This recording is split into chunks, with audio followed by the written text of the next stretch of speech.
Welcome to Shop Talk Live episode number 243. Today I'm joined by Mike and Anissa, and we talk about things that woodworkers can do together in a shop.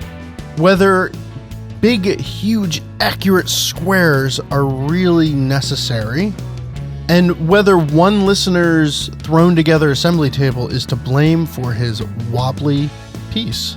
I don't have anything important to promote to you, the fine listeners of Shop Talk Live.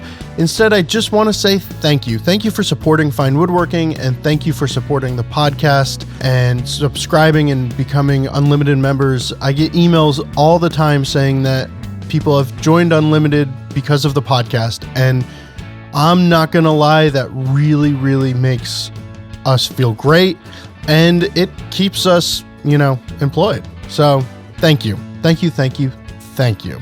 Okay, we'll get started with the show after a brief word from our sponsor. By the way, don't forget, maverickabrasives.com. Use Fine Woodworking at checkout. Thanks.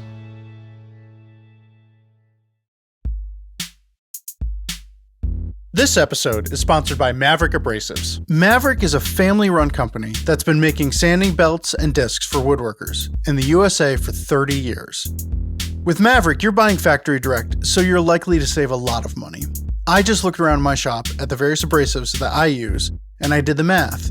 If I bought everything directly from Maverick, I would save around 40% on my sanding discs and belts. Maverick has all of the popular size belts and discs in stock on their website, but they can also make any custom sizes that you might need. Check out their website at maverickabrasives.com or give one of their owners, Garrett, a call at 714-646-3299 and use the code FINEWOODWORKING. That's one word, FINEWOODWORKING, for 10% off your order.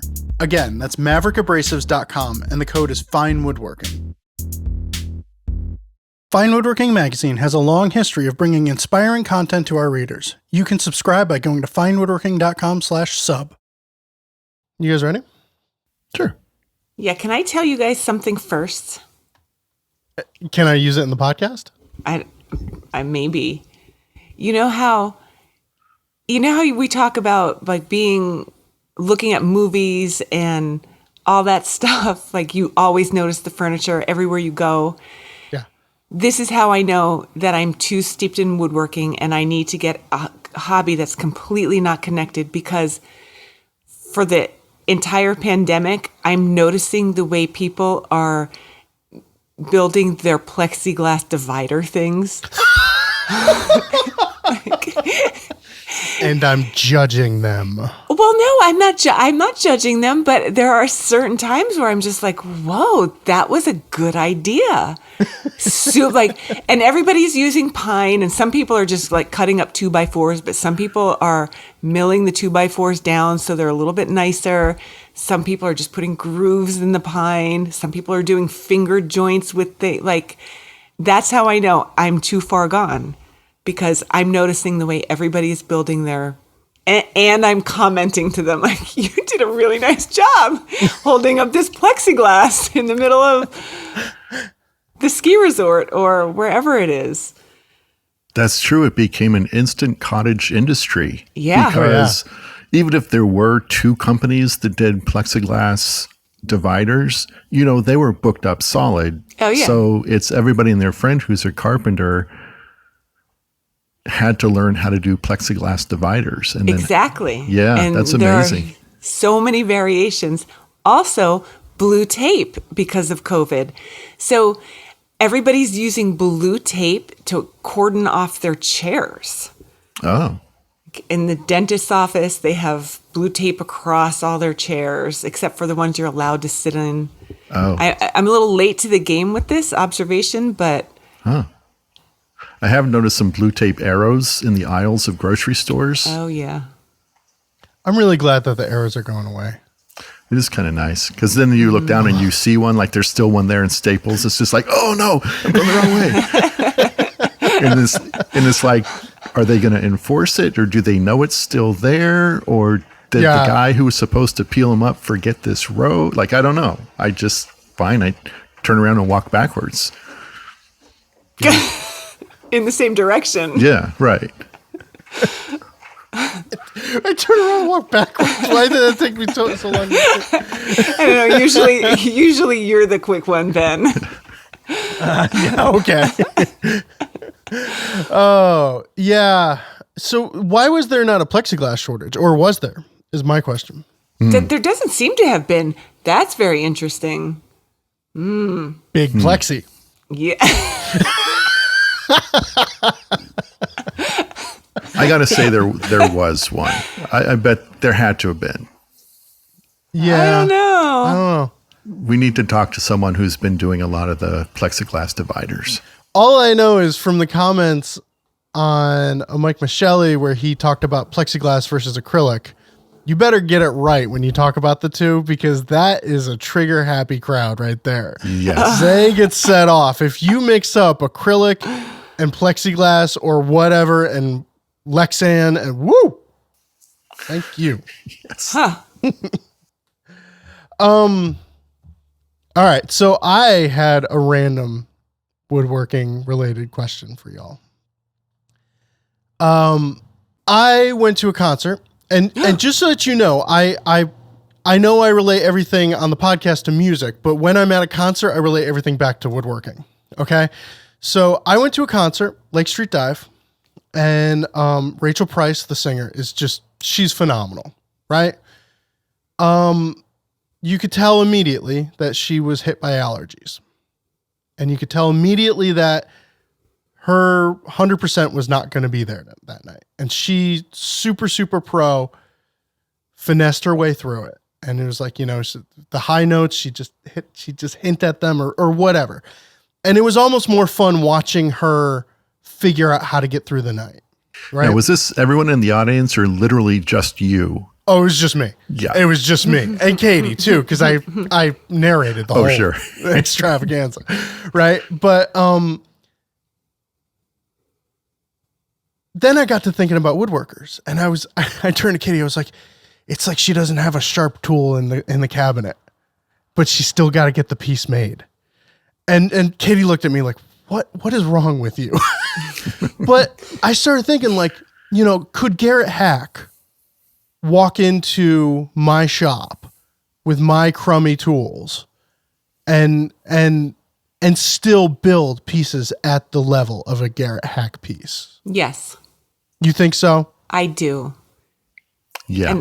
And I do because when I was at the Krenov school, everybody was so precious about every little thing that they did, which is not a bad thing. It's a little oppressive. It's a little inspirational. It's whatever it is. That's what school is for, is being that absurd. Yeah. True. And then Jim Budlong would come in with like a big framing hammer and cut the best dovetails I've ever seen, without even thinking about it with that, and I'm exaggerating. It wasn't a framing hammer, and that got me thinking back then, like it's the years of practice and the mileage that you put in, and that's what's going into it. So, I mean, I think that the good tools, the very sharp tools, I think that makes it slightly easier and faster and more efficient. But yeah, I think somebody who can do that kind of thing, like Garrett Hack or Jim Budlong, they can do it with their teeth if they wanted to, and it would look amazing. Was it Keith Jarrett? Is that his name? The jazz pianist? He does like improvisational concerts. So he just like shows up and just plays. And he was booked at a place. I mean, this is a famous recording. I'm not like saying anything new, but he showed up to a place, I think it was in London. And this person who was just sort of an intern level person booked him for this show, not really knowing who he was or not really knowing the specs of the piano that he needed. And he showed up and it was just like a beat piano that could not be kept in tune. And I even think, I think maybe some of the keys didn't even work. And so he just walked out. He was like, forget it. But then he felt bad for this promoter and the people coming. So he went ahead and played the concert, and it was being recorded too. So that's why he was super upset and just wanted to cancel the whole thing. So all night long as he played, he was working around the shortcomings of the piano, whether playing extra hard or being sure not to hit these certain keys. Yeah. And it's like one of the most famous jazz piano recordings ever. You should like look it up and listen to it. So speaking of, a dull chisel, there you go. Yeah. So you just brought a full circle, man. Yeah. Wonder if we could, I started thinking, okay, do great woodworkers do great work because they know how to sharpen the chisel? Or can they still do the great work with dull chisels? Or can they still do the great work with all of those things that they've come to rely upon? Or have they gotten there because they built that foundation of sharpening and setting up their shop and blah, blah, blah? Well, I think it's all of that, but I think having all of that, it's easier to compensate when something's not perfect. Ah, okay. I don't know. There you go. Yeah, they have the target in mind, and they've probably developed a lot of different ways to get there.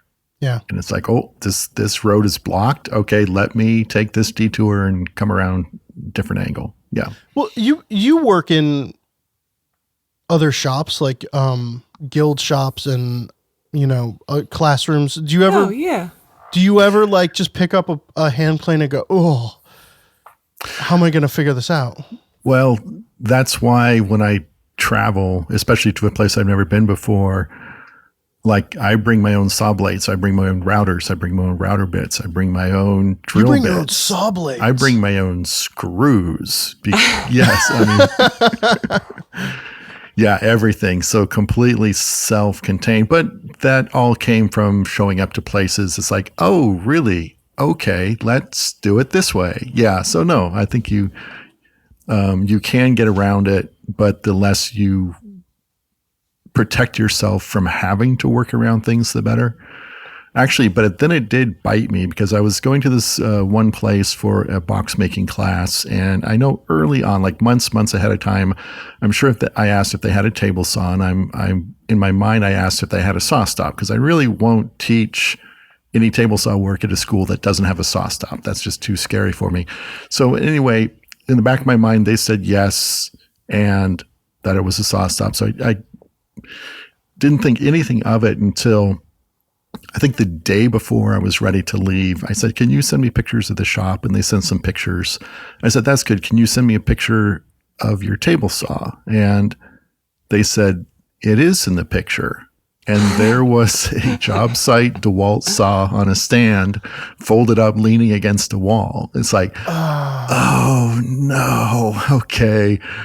So I pre-mitered all of the box bars at home before I went. And then figured out a way to cut spline slots in the boxes on this saw after the fact. And that was probably one of the most challenging and difficult things I've ever encountered in a teaching situation. So I guess that's part of preparation is knowing, okay, I need to miter these parts real fast. Right. Yeah. Right. Yeah. Just a curious, this is the inner workings of my mind. It just jumps back and forth between sharp chisels and vocal exercises. Questions? Y'all ready? Sure. Yeah, I don't have any questions. No. I sent you the questions. That's not what you're saying, right? Yes, I'm being facetious. Right. I apologize. This first question is from James. Greetings to the terrific podcast crew at Fine Woodworking. What? Oh, jeez. Sorry, my cat came to join my God. That was so weird. You each have a cat. You have the head of the cat, and you have the tail of the cat. I thought my cat's tail went across your screen. Anissa. Yeah, that really freaked me out. I'm sorry, I didn't mean to interrupt you, Ben. Oh, wow. James. What kind of things can woodworkers do when they get together? Are there small projects that are great for a couple of people to work on together? Are there other things in the shop that are better than working on a project together? Sharpening, refurbishing, watching fine woodworking video workshops. He wrote that, not me. Is a trip to the lumber yard a better thing to do? Or do two woodworkers just get in each other's way? Both my father and father-in-law share my interest in woodworking. So when they come to visit, which isn't often, I'd like to do some woodworking or something woodworking related with them. Do you have any ideas? I love this question. I love this question too. Milling lumber, pitching and catching at the planer. That's awesome. Yeah. Huh. Bigger stuff, outdoor stuff, like making a shed or a treehouse or screwing deck boards down, refinishing anything outdoors, painting, trim. I guess that's not woodworking, but yeah, it is taking advantage of the fact that you have an extra body to help get something done that you don't necessarily want to do yourself. I keep thinking back to the time that my father came down to Nashville and we made a bunch of Adirondack chairs together. Oh, that's super cool. And because he had made my father is a Norm fan. Like New Yankee Workshop, you shut your face. I'm watching my show. So he had made dozens of Norm's Adirondack chairs. So he came down, he had his templates, he had all of his notes and everything. And we made them together. And it was cool because the way that he would do something was totally different than the way that I would do something. So sometimes I would do it his way and sometimes we would do it my way. But that was cool because he had, even at the time I was probably a more experienced woodworker than him. But he had more experience at this particular thing. So I was able to really glean a lot of info from him. And that was fun. And we've been talking about doing it with my brother as well. Just, and maybe it would be you work on this part, I work on this part, and Dad, just tells us what to do. I don't know. Yeah. That's interesting. Barry and I have plans to make, he's going to come here to my shop and we're going to make some of Rob Hare's Adirondack chairs. Oh, yeah. So I wonder if did it go smoothly with you and your dad? Did you guys? Oh, yeah. Yeah. Yeah, but me and my dad are not you and Barry, so I don't know. What's that supposed to mean? Barry and I get along. I know. I like the idea of, I have this fantasy, I don't carve spoons yet, but I have invited a couple people locally here to do a spoon carving group, and we would just get together and hang out and carve spoons. That would be fun, I think. Yeah, that'd be super sit fun. around and do that. That's a good one. I like the idea of just watching videos and stuff like that, watching woodworking things. I know Andrew Hunter, every once in a while, he'll get a couple people over and they'll just make some Japanese shavings with their planes or shavings with their Japanese planes, and work on practicing planing and doing stuff like that every once in a while. It sounds like they have a good time. That's cool. I like the idea of multiple projects where if you're making more than one thing and you can each either, take one home or keep one for yourself. Or I teach one-on-one with a student every year, and it actually works out really well. Two people in the shop. We've done single big projects like a big armoire. We've also done like multiple projects like a pair of nightstands, or we even did like 4 dining chairs in a week. And it's kind of cool. I think it's just sort of, some of the stuff you're helping each other out, like milling. Other things you're kind of both tackling different things, or if it's like surface prep or gluing up, then that sort of happens in tandem as well. Yeah, it can be fun. Also, like, got a local woodcraft or something, just go and just rant on all the weird tools and stuff and hang out. Or, go to a museum that has a good furniture collection or something and look at the furniture, or, make a list of like 3 different tag sales in the paper that you can go look at old tools and stuff. Ooh, I like this idea. Do you ever find yourself at a shoot and like there's a bunch of dovetails and they're, the author's sitting there for 2 hours having to chop away dovetail waste. And I guess I'm shooting video, so it's more real time. But sometimes it's like, oh man, I wish I could, jump. It depends. Sometimes it's like, no, I don't want to touch that with a 10-foot pole, because they're very particular. But sometimes you feel like you want to jump in there and help clear out waste, or what. And sometimes you get relegated to doing that. If they routed out the waste, it would go really quick and you wouldn't have to be waiting. I roll.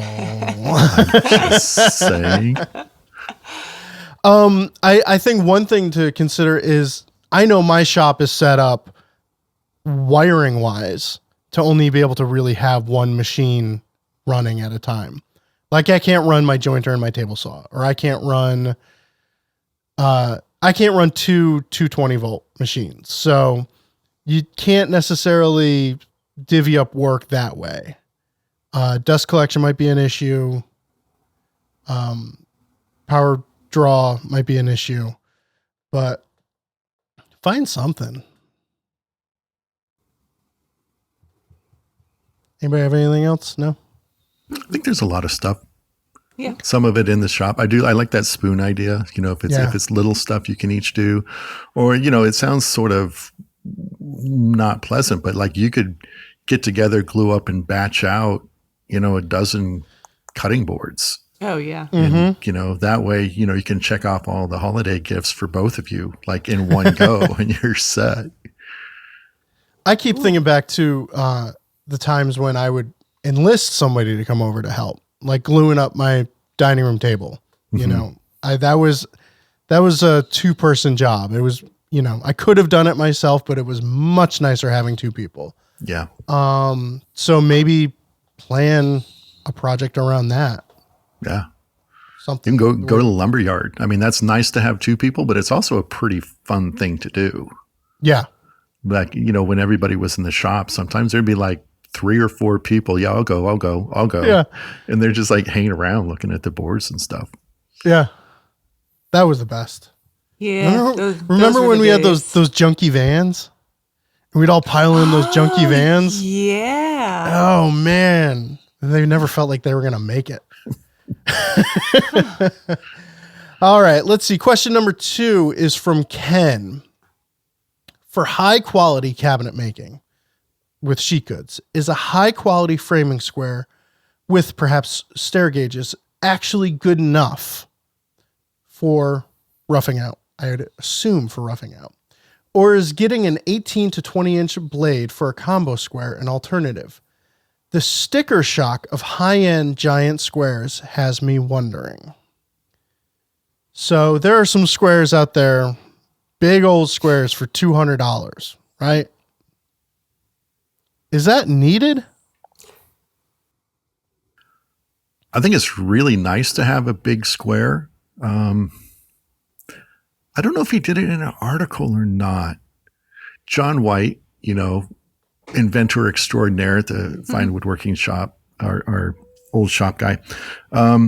He took a regular framing square and then he cut a piece of like 1 by stock. Let's say it's like, I don't know, 2.5 inches wide, cut a table saw curve through most of the width of it. And so he could slip that down onto the short arm of a framing square. And then he had a pair of set screws along the top edge. And then somehow he clamped it together. Maybe he had another screw. I think he drilled a hole, 2 holes through the short arm too, so that then you can drive a screw through that little added on piece of wood to tighten it. So basically you can self square that. So he puts it on, clamps it down, checks it for square, flips it, checks it. And then you can adjust the set screws one way or the other to level that short arm bar with your long arm and then screw it in place. And then you have, because the cool thing about that type of square as opposed to the framing square is flat. So you're always having to sort of angle it to get the short. But then if you're trying to draw with a pencil, then that other edge is up in the air. And so with this, it gives you that wider fence at the base. So it's sort of like a giant machinist square. Jeez. Brilliant. Anytime you start talking about something John White did, I I gotta know. buckle up, man. Yeah. That's smart. And then also what he did is he drilled holes from the bottom of this wooden cross piece up almost to the top, like sort of centered on where that slot is. And he shoved little pieces of rubber all the way to the bottom of those holes. So when you bring it down onto the short arm of the framing square, there's some tension. So if you loosen up on a set screw, the piece is automatically going to come up because the rubber, like it's in tension, right? Okay. So if you just do a minor adjustment down, of course, that's going to work. But if you do a minor adjustment up, then the piece of rubber is going to like push the bar. Anyway, totally brilliant, like way overthought, but he addressed every single aspect of that. All right, we got to dig that up. That up. Wow. And I just bought a framing square from Home Depot. It was red. It was Milwaukee. It wasn't the other red, so it was not $200. But it was square. It was like, all right, this is square enough. I'm going to trust that this was milled well. I probably checked it. I'm sure I checked it, but I didn't have to do any adjustment to it or anything. So my question is, like, sure, absolutely nice to have. Definitely going to be one of those, wow, this is great. But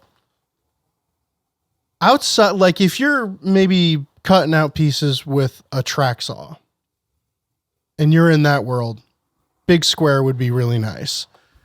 But that doesn't negate squaring up a piece after it's assembled. Like cutting out all of the pieces square doesn't get you there, right? You're still squaring up the carcass when you're done. Yeah. So I don't know if that is as necessary as proper build techniques and glue up techniques and squaring up when all is said and done. I think of the big square more helpful in terms of layout. I agree. I don't need a giant square to check square for a case. You can just measure diagonal or whatever. That's pretty easy.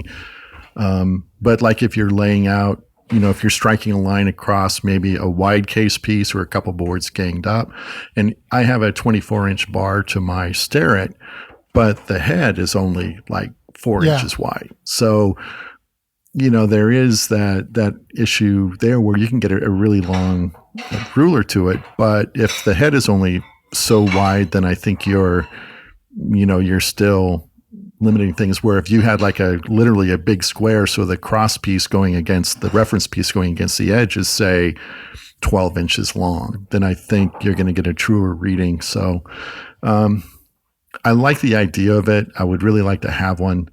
I haven't really found enough of a need to do my John White trick to make one or to buy a bigger one. But I've almost bought a bigger one on a couple occasions. Yeah.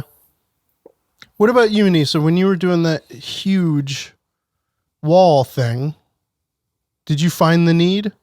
No, I didn't. What I did end up using is I have these really flat, really straight aluminum straight edges. And I did use those for a couple different things with those. And while Mike was talking about John White's thing, I was thinking, I have a couple of those. Some are shorter than others. I could definitely build something like what he's talking about. But again, the thing is, how often am I going to need that? I mean, maybe that idea is in there now that I can adapt one of those to make it a square instead of just a really straight edge. But I haven't really needed one. I'm trying to think. One time, I made a track saw crosscut table, and I used a piece of plexiglass that I measured up with the Pythagorean theorem, right? So measure 3 units over, 4 units up, and the length between the two of them should equal 5 units apart, right? Maybe? Leave a comment below if I'm wrong. And once I measured that and knew it was a square edge, it's just sitting in the corner. That's if I need a big 18 by 24 inch square, that's kind of what I use. I think I've used it twice.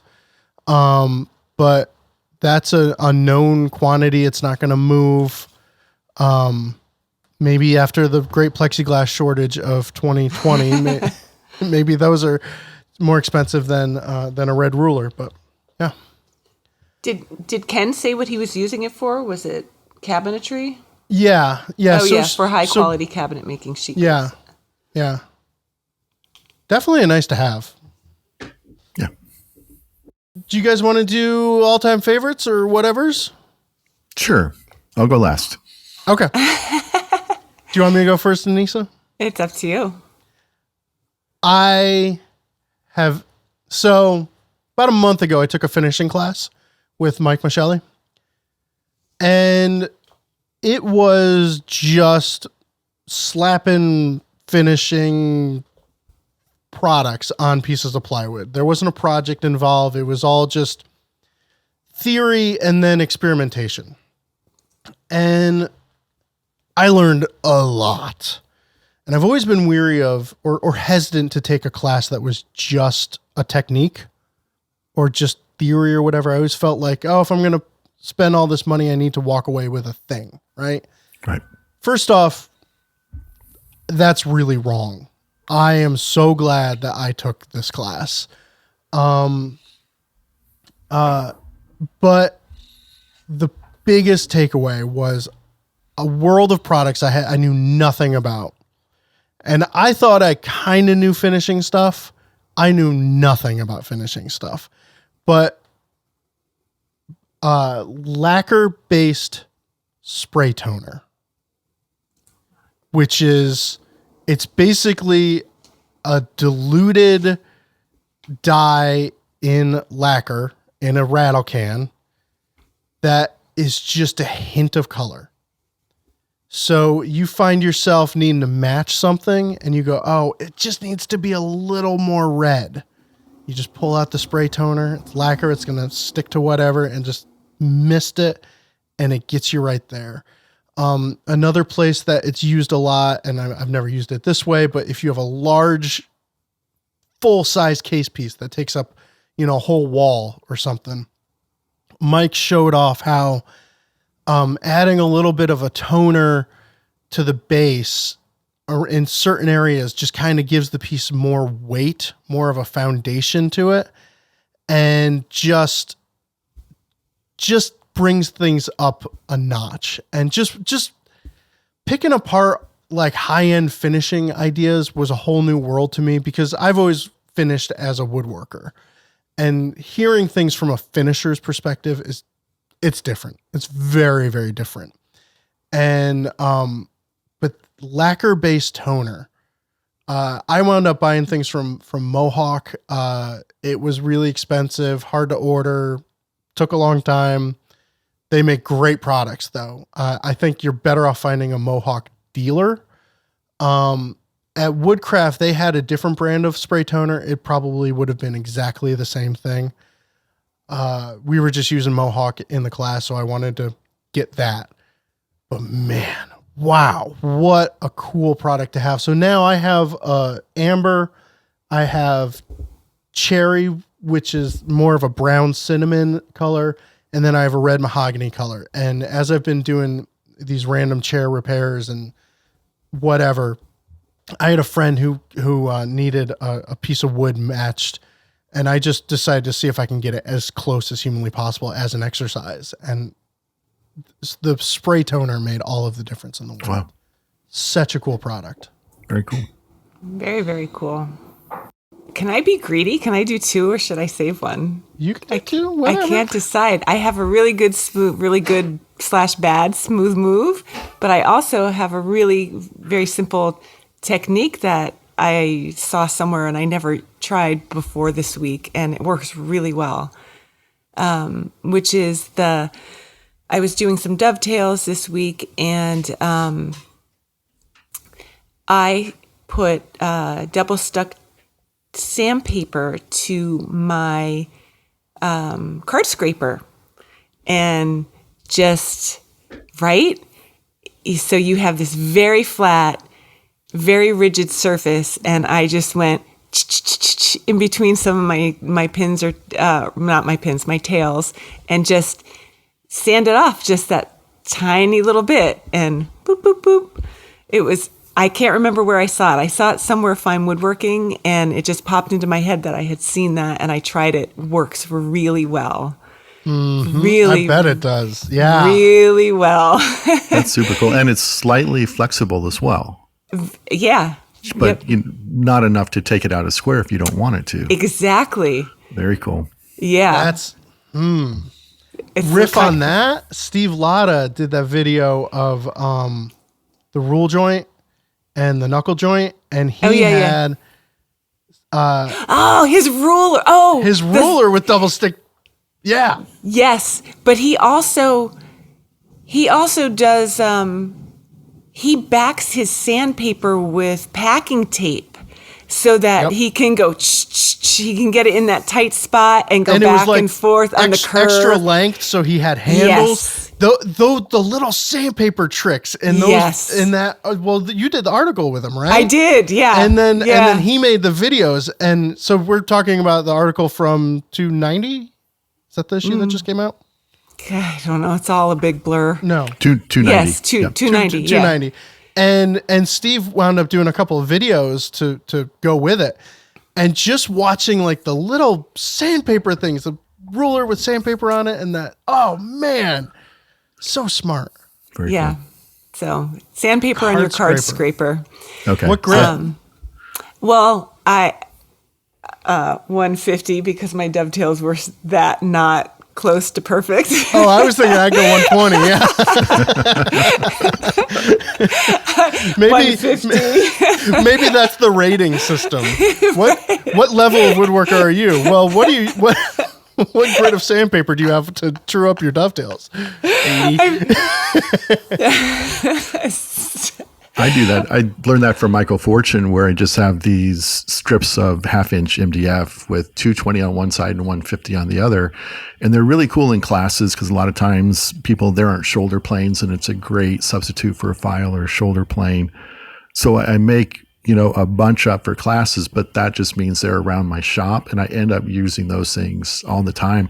I may have heard that scraper trick before, but it's something I had forgotten until you mentioned it. And the minute you mention it, I know exactly how that would work. Yeah. And that would be super cool. Really nice. So, so we need an article on sandpaper tricks. Oh, Anissa. yeah. I was thinking that when Ben was saying that. All right.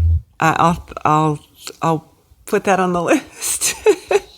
I have a little drawer, a tiny little drawer that's just filled with small pieces of wood with sandpaper stuck to them. Yeah, me too. Or 1/2-inch dowel, and then I take the double-sided sandpaper and I wrap it multiple times around it so that as it wears down, I just pull off that little sheet and just keep going. But that little drawer, I'll open it up and be like, oh, there's that.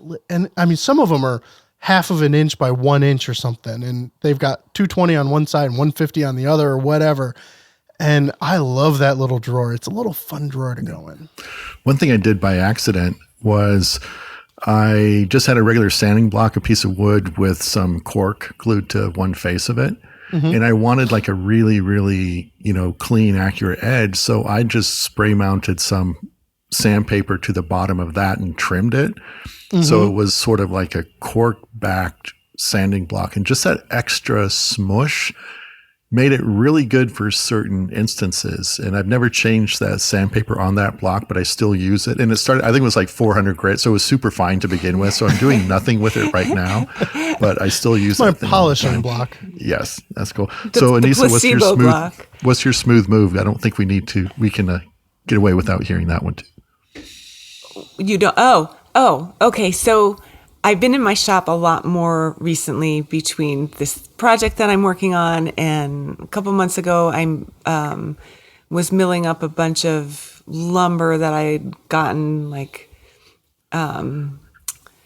for planters. So just the local hardware store had a huge pile out front, and I grabbed the whole thing, and I had 2x12s and 2x10s, and I made a bunch of planters before the season started, the growing season. And so I was milling a bunch of lumber, and I was using the table saw a lot to cut everything. And I was really annoyed by how poor the dust collection was on my table saw. I'm always really annoyed by that. Like, I just don't. It's never good enough. I don't. Every know. now and then, there's a burst of texts from you. Oh, is there?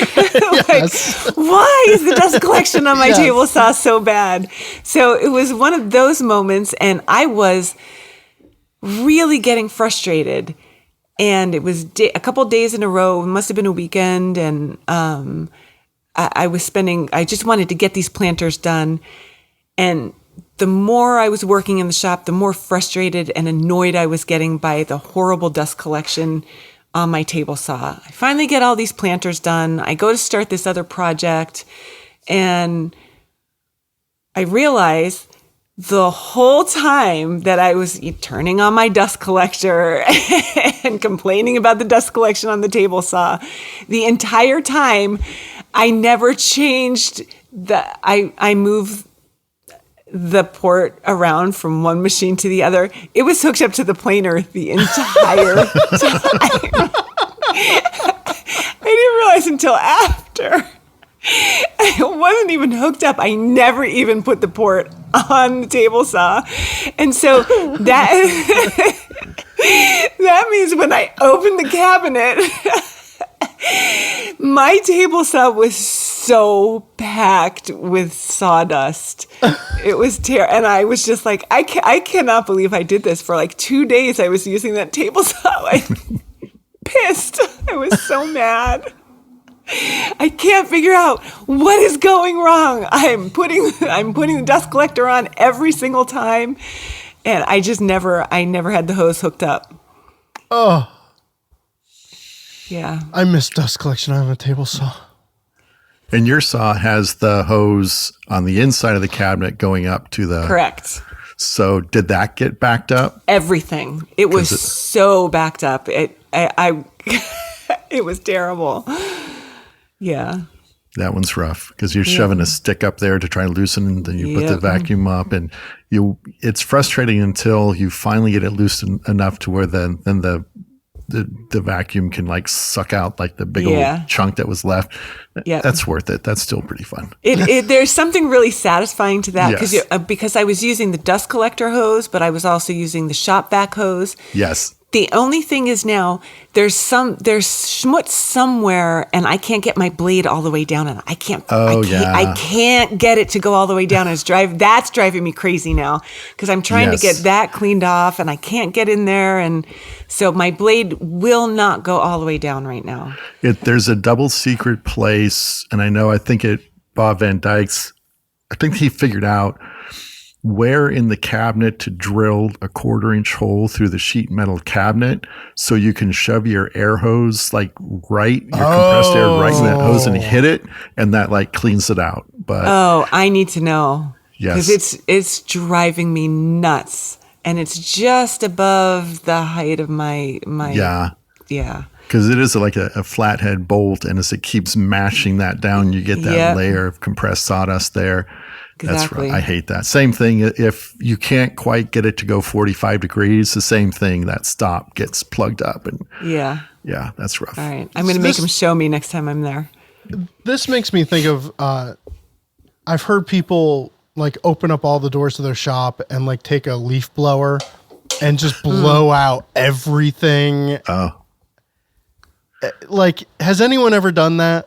No, but I'm going to try that now. Is it as sad as, because I leave a comment or something, because if you've done that, I'm just wondering if it's, because it sounds like a nightmare followed by pure satisfaction. Yeah. Especially if it's like a big garage door or something like that, and you get this whole billowing smoke rolling out. I do find that if you put your table saw in the back of a pickup truck and drive down the freeway, That airs it out really well. We were transporting my old saw to Ben's house. I was driving behind him on the freeway. He had the saw in his pickup truck, and his which had a tendency of burning oil to begin with. Yeah, it just like plumes of white smoke coming off. Go, what's wrong? It's like, oh, that's just coming off the table saw. Oh, that's funny. So yeah, well, I need to do that again. Transport a table saw in the back of your truck? Just to clear out all the dust. 'Cause I don't have a dust collector. So like, it's just, yeah. You have the different strata of woods. When you pull that panel off. Yeah. That's so cool. Yeah. Yeah. Yeah. But then it blows my mind how much dust a table saw can spew. Yeah. Like you don't realize that until you have, like when you have dust collection, like we used to have in the old shop, and then you have no dust collection with the table saw. The only time I really yearn for dust collection is with my table saw now. Right. Well, a serious, somewhat related question is, when I started cleaning the table saw, I cleaned my whole shop, and I was just walking around with the hose for the dust collector. Do either of you have one of those attachments that you attach to the dust collector hose that's like a vacuum cleaner thing that you push around? They sound nice. Yeah. Do they work well? I wonder. If anyone out there has one, leave a comment. I'm going for the engagement on this one. Well, I was hoping you were going to say that. Like nuts. Yeah. Yeah, no, seriously. Let us know. I want to know. I think we reviewed that at some point. I want to say Asa reviewed dust collector stuff in One Tools and Shops a while back. Okay, I'll check it out. Yeah, because I think Rockler, they sell a lot of different accessories and attachments. The Dust Right system. Yeah. All right, Mike, what do you have?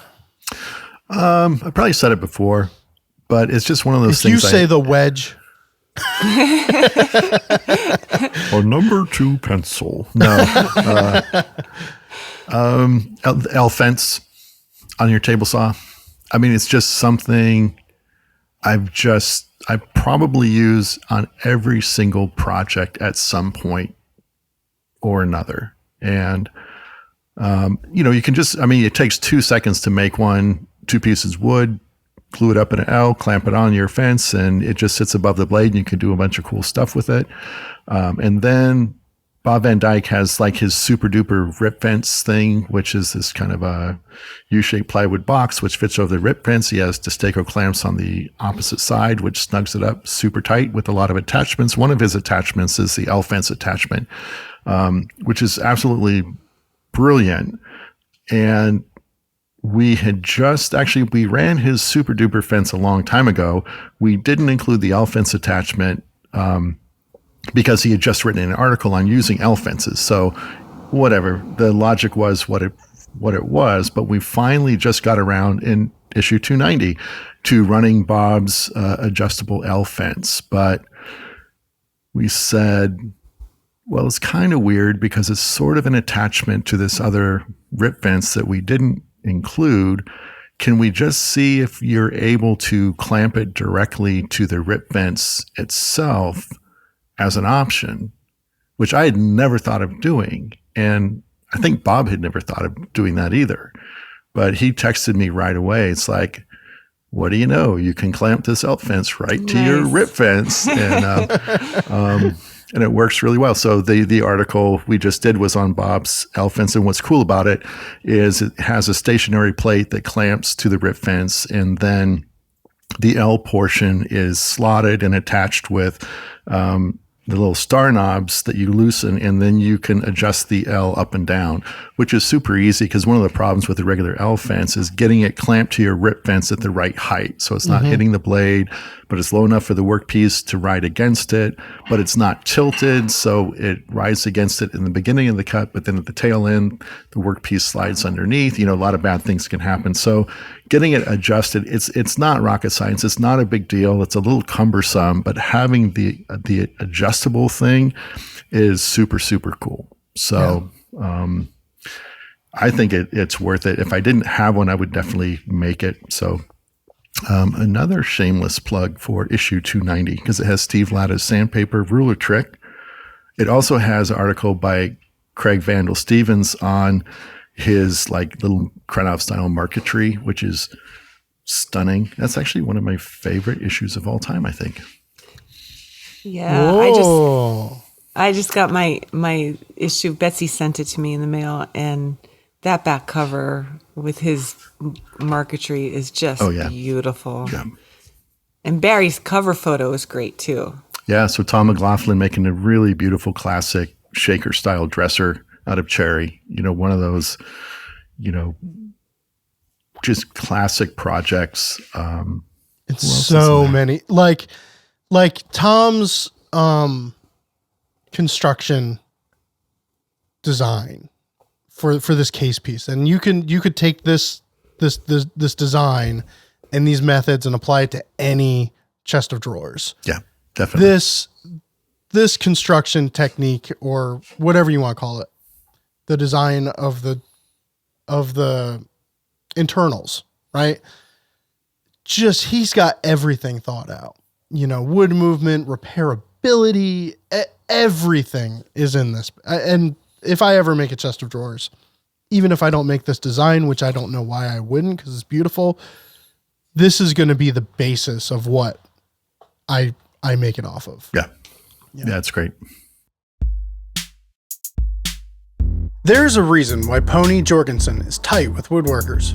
Their clamps are made using only the highest quality of materials, and they inspect each one to guarantee consistency and performance. That's what they mean when they say clamps without compromise. Head on over to ponyjorgensen.com to explore their wide range of pipe clamp fixtures, bar clamps, hand clamps, and more. And join their woodworking community on Instagram by following them at pony_Jorgensen. Hey, Shop Talk Live fans, take a deeper dive into woodworking topics when you join the Fine Woodworking Unlimited community. From in-depth project guides, step-by-step plans, tips, and techniques, you'll find everything you need to master your craft. Try Unlimited now and enjoy a 14-day free trial. Find out more at finewoodworking.com/members. All right. Question from Monty. I'm having trouble finding a flat, plain surface on which to build furniture. I've been using a poor man's assembly table, a hollow core door, interior door set over low sawhorses, thinking that the torsion box design of the door would provide an acceptably flat surface on which to build. My shop floor is uneven. My workbench is too small to assemble a large piece of furniture. I have no table saw with which to support with a supposedly dead flat surface on which I might build. Hence, a Luan door. A recent project weighed nearly 100 pounds. All four legs sat flush on the surface of the door, and the legs were centered over the supporting sawhorses. I tested for flat by changing the position of the piece several times. Each time the legs sat flush on the surface. When I moved the piece to its intended place, the legs wobbled enough that I needed to shim the opposing legs. I think that the weight of the piece may have compressed the thin walls of the door enough to make the piece appear to be setting evenly, even though I cannot say this with certainty. I am wondering what each of you use when assembling a four-legged piece of furniture. Should I make a more robust torsion box on which to build, or is there another solution? So, as someone who used to obsess over an assembly table, I ask you, have you been in any wood shops that have an assembly table? I mean, I use my outfeed table or my workbench typically. No, as an but assembly table. like the dead flat assembly table. Like the, I don't know how flat anything is. I think he made a really good case for the fact that the floor in his house is not flat. That's what I'm thinking that too. Yeah. It doesn't sound like the weight of the piece is really flexing the hollow core door out of flat. I mean, it's a torsion box construction. You know, basically you have a frame with the skin glued on each face, which makes it a really, really rigid shape. So My guess is that was still probably staying pretty flat. If you wanted to check, turn the table upside down and put a stick going across each pair of legs and use those as a pair of winding sticks. And then you can sight down to see if those sticks are parallel or not. And that if the legs are perfectly coplanar, meaning in the same plane, then the stick should be parallel whether you're going end to end or front to back. So put it on a pair of legs and then switch it and then put it, use the other pair of legs and check that, which I've never really gone through the trouble of doing. Yeah, but I mean, I don't know the vintage of his house. If really good thing about a house with wall-to-wall carpet is it doesn't matter. It's all good. Unless you have like a really substantial case piece with doors that is large enough to flex out of square under its own weight if it's put on an uneven floor, because the whole thing will shift and your doors will be uneven. I actually experienced that with a giant Armour style entertainment center I made years and years ago. But anyway, yeah. And most houses, if you have a house of beyond a certain vintage that has hardwood floors, especially, if there's no carpets or anything, chances are the floor is going to be higher at the wall than it is out from the wall. That's super common. Like you put a nice table in there and the top is like an inch further out from the wall than the legs Well, because are. anytime those floors get refinished, the sanding does not go all the way to the edge with the big sander. And I remember pulling the molding off of our house in Nashville, and there was actually like a slope within, a quarter of an inch slope where you could just see that the floor has been refinished, and it was never getting up there. Yeah. So, if this piece is made for a specific place in the house, just sand down one of the legs so it sits perfectly in this location. And that's just where it lives. Yeah.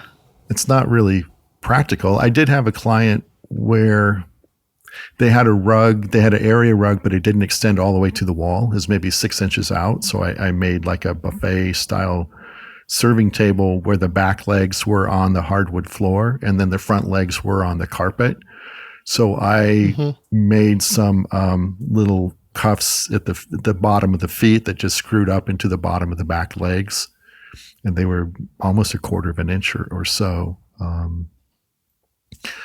I don't know what kind of piece this is, whether you want to go through the trouble of putting levelers underneath it. I mean, if it's like a giant arts and crafts table with 3-inch square legs, you could probably hide some levelers underneath those legs, whether you want to do that or not. You mentioned how heavy the table was or the piece was, so it made me think maybe it was super stout. So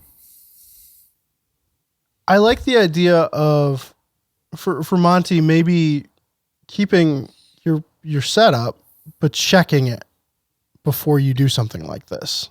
Checking it for wind, right? Yeah. Yeah. Throw some winding sticks across your table that your hollow core door. Make sure, that's essentially flat, barring this notion that it's going to be wedged out of flat should something heavy be on it, but at least you're starting with a flat surface. That's not too bad. Yeah. And if it's not, I mean, you can shim it and clamp the shims under the hollow core door or whatever. And I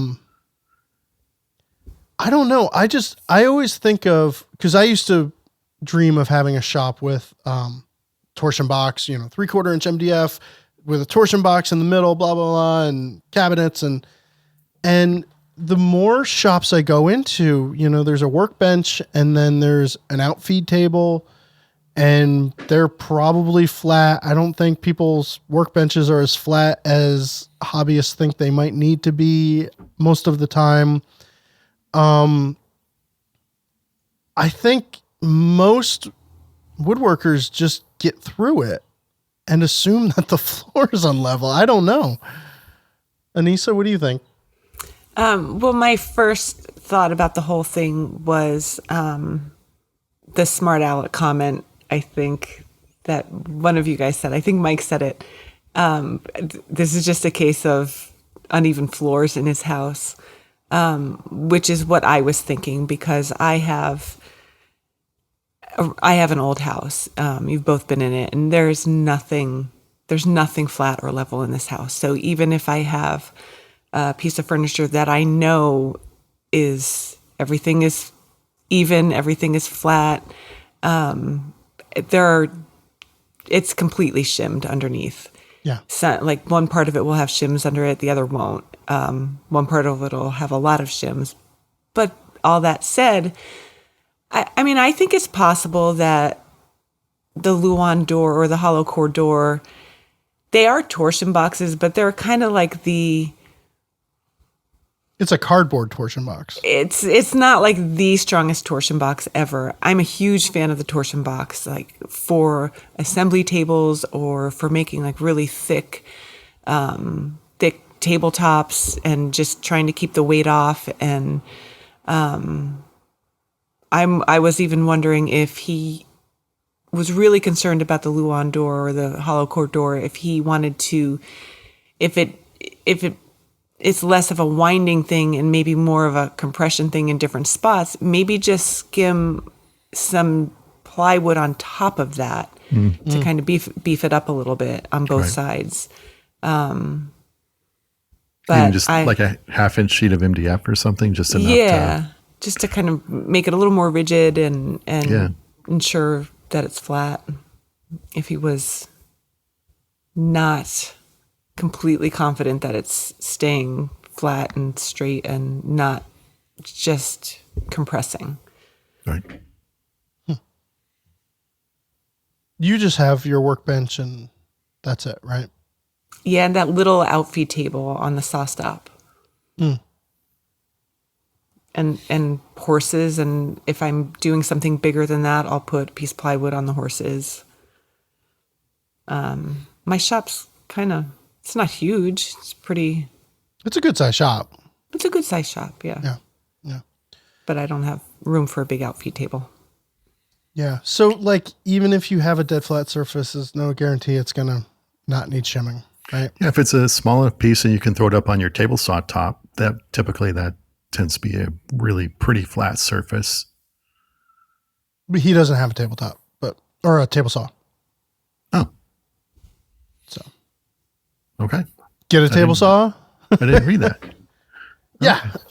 All right. Well, yeah, I think it's you just expect to have some shimming.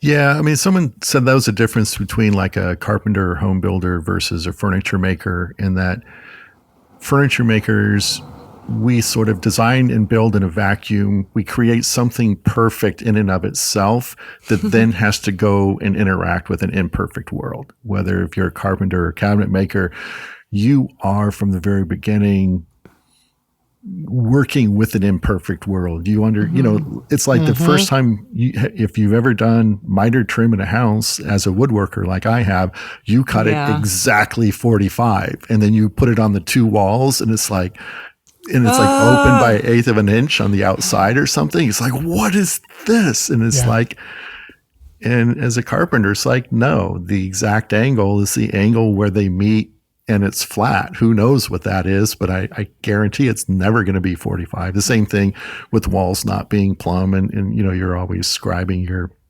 your case sides to the wall. So you're fitting to that, as opposed to woodworkers. We tend to live in our own little perfect world, and we get super frustrated when the rest of the world is not perfect enough for our stuff. So there is so much psychology wrapped Yes, up there into is. what you just said.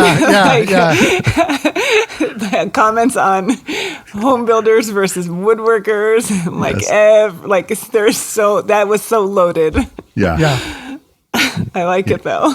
Yeah, any cabinet installer is going to say, number one, of course your floor isn't square, and I guarantee it's not level either.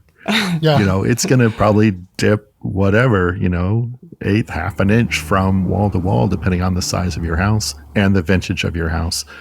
That was amazing. I did my kitchen cabinets thinking, oh, I left like plenty of room to be able to. It's like, no, you didn't leave enough room at all to hit that floor, Mike. So shoe molding, beautiful thing. Yeah. Yeah. I wonder if you could say there are two types of people in this world, whether you're woodworking or home building or not. There are two types of people, woodworkers or home builders. And I know that not everybody's doing that, but you guys get what I'm talking about, right? There are those people who operate like woodworkers do, or the people who operate like home builders do. And I just wish that there was a switch. Two speeds. Yeah.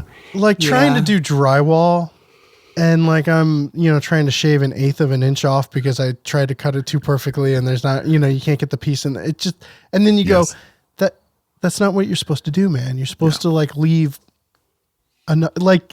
just the entire mindset is different. It is, and I can't do any, especially drywall. I can't. Well, you cut drywall on a table saw, Mike. So you're no next idea what level. you're talking about. Yeah, on that one right back there. Had to replace the bearings as soon as it came in here.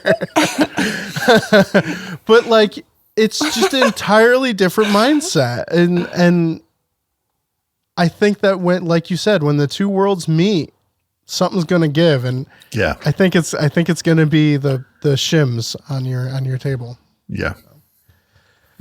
All right. So, random recommendations. I have one. Okay. Mine's really random. Next time you're at the hardware store, buy a hacksaw blade. I guarantee you the hacksaw blade in your hacksaw is dull. It's probably the one that came with it. Yes. And wow, what a difference when you finally replace one. Wow. They're really great. Huh. All right, that's a good recommendation. Yeah. I was pretty proud of it when I thought of it. Anybody else? YouTube channel, Chris Buck. He's a guitar player. Really excellent, very tasteful guitar player, but he's also super good-natured and humble. And if you ever want to geek out and he's over... British. Yes, if you ever want to geek out over electric guitars, effects, or amplifiers, check that out. I'm going to add onto that because Barry recently got me obsessed with JHS pedals on YouTube. Yep. We're just in guitar geek world now. It's more guitar geekery. Anissa, do you have a random recommendation? I am falling short on a random recommendation. That's okay. Check where your dust collector hose is going. And put sandpaper on your card scraper. All right. Well, I think that does it for this episode of Shop Talk Live. If you have questions you'd like us to answer on the show, send them into shoptalk@taunton.com. Let us know what you think of your big shop vac wand that attaches to your dust collector if you have one. I do want to know that. And give us a list of all the random things with sandpaper stuck to it in your shop. Good thinking, Ben. If you're watching on YouTube, click that thumbs up button. We'll be back in 2 weeks with another episode. Thank you for listening.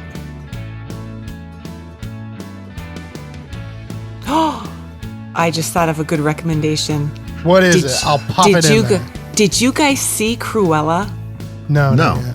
Oh my goodness. That is a masterpiece. That movie, I cannot believe how much I love that movie. One, I saw it in an actual theater. There was one other group in the theater besides us. So it was like a private screening of Cruella. That was one. Two, the costumes in that thing are phenomenal. Three, the soundtrack. Four, the acting. Five, the writing. Stuff happened in that I didn't even see coming, and that never happens in a movie. That movie was so good. If you love this podcast, you'll love Find Woodworking Unlimited. Access more than 40 years of articles, how-to videos, and project plans designed to take your craft to the next level. Check it out.